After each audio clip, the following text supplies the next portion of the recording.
the outcome, if you look over the 6 events, it was a nice outcome. September was highlighted with a win at Air Force and a win in our own tournament, and then a 3rd place finish at the Tucker, which is I think one of the best finishes that the program's had down there. So September was fantastic. You know, we had a few ups and downs in October. You know, I think we were really fatigued towards October, and we had a 4th place finish at New Mexico State, and then the other 2 results at Erin Hills in Hawaii were below expectations. But overall, you know, we've given ourselves a ranking where, you know, we're a bubble team right now for the postseason, and that's one of our major goals. And you know, with the schedule that we play in the spring, we've set ourselves up to still accomplish all of our goals if we play up to our expectations. You know, headed into the spring, obviously, you know, postseason is a really big goal for us. But you know, quite honestly, we want these guys when they get back. We want to just keep preparing, and hopefully, each guy feels like he's getting a little bit better. You know, each and every time we go out and in practice.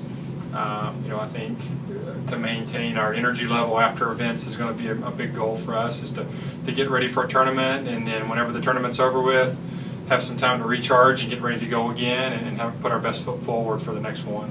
So we are in our off season, and most of our guys have been playing competitive golf since February, so they are going to take some time off. This is, you know, encouraged for them to take some time off, hit the books.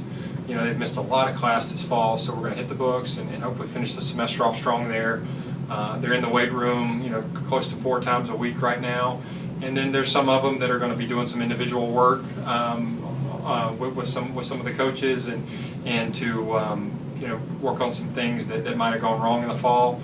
So just a little bit of individual work, some rest, and finishing up in the academic side of things. You know, we start school towards the very end of January, so we have a little longer break than most places.